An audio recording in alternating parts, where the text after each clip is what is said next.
السلام علیکم ورحمت الله. نو دا به دلته کېږي، صحیح ده. السلام علیکم مولوي صاحب، ښه یې؟ خیریت دی؟ جوړ یې؟ په خیر یې؟ قراري ده؟ کښېنه مولوي صاحب اخوا ته. ماشاءالله ښه کټ دې ماچولی دی. دوکان نظم دې ډېر ښایسته جوړ کړی نه اوس بس دغه شی دی نو چې څومره چې ذهن کار کوي همداسې کوو، که نه دا خو د دنیا ګټلو دپاره یو چل ول دی که نه. دوکان دې لږ سپک کړی دی. بس مشرف دی، قاري صاحب محترم دی. کور مشکلات چې داسې یعنې هغه خو یو دقیقه کې یو ساعت کې هم نه کېږي، خو د مشکلاتو په اساس باندې داسې کېږي. خو خیر په هر صورت الله دې خیر درکړي. موږ پوهېږو چې ته کې مرضونه هم راغله، یا اوس هم زوی مې مریض دی. تقریبا پرون ورته ډاکټر وغوښته، یعنې ډاکټرانو باندې موږ روزه 3 دفعې موږ بستر کې شفاخانه کې. الله دې روغ صحت ورکړي. مولوي صاحب خپله خبرې ته به راشم، خو بیا هم ماشاءالله دوکان کې لږ څه وینم که نه، داسې نه دی چې بیخي دې بند کړی نه دی. نو زه پوهېږم چې مولوي صاحب تکړه سړی دی، چې بند نه شي، چې بند شو. خواري او زحمت کش او محنت کش انسان دی. نو موږ هم مناسب وګڼله چې د 11,000 افغانیو سودا ورته نوره راوړو چې تر څو پورې دوکان یې ورشکست نه کړي. نو دغه سودا یې ده، تاسو یې وګورئ. ده کې غوړ دی، دا یو توڼه وریجې دي او شیریني ده، جوسونه او دا ملایي ده، شودې دي، لوبیا ده، بوره ده.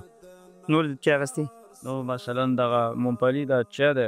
ښه غټه سودا دې اخیستې. نو هغه څرنګه واده چې دې کړی په همغه واده به درېږي، صحیح ده؟ بیا مراد نه کوو. نو یعنې واده خو داسې مونږ انشاءالله چې کوشش به خپل کوو، خپل نعمت به نهایي کوشش به کوې. پاتې شو هغه مسله چې د تقدیر نه چې کومه پېښه وي، هغه خو تېښته نشته.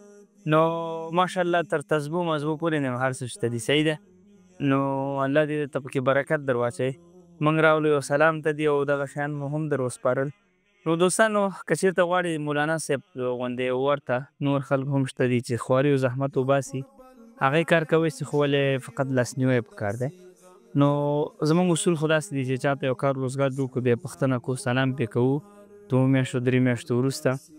نو ګورو چې یو سړی پوهېږو چې دا کار کوی شي او څنګه واده کړي هغسې مخ ته ځي، هغه ته بیا لاس ورکړو تر څو پورې ښه په پښو ودرېږي، صحیح ده.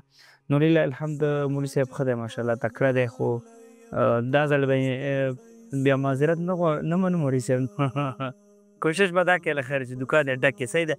دغه پول خوا سره ګوره هغه یو کس تاسو لیدلی پښې هم جوړ دي که نه، ماشاءالله ګوره دوکان یې مکمل ډک دی.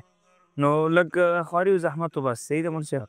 نو دوستان تاسو هم غواړئ داسې خپل هیوادوال وطنوال په خپلو پښو ودرېږي او هغې انده کې مشکلاتو سره مخ نه شي.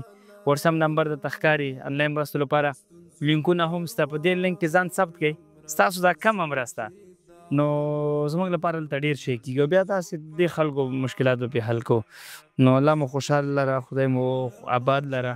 دا اوس ځانونه ثبت کړئ، هره میاشت ستاسو حساب نه به زموږ حساب ته راځي. موږ افغانستان کې غټ کارونه پرې کوو. تاند او بریالي او سوکاله اوسئ. السلام علیکم ورحمت الله. مولوي صاحب لاس دې راکړه، خدای په امان. السلام علیکم.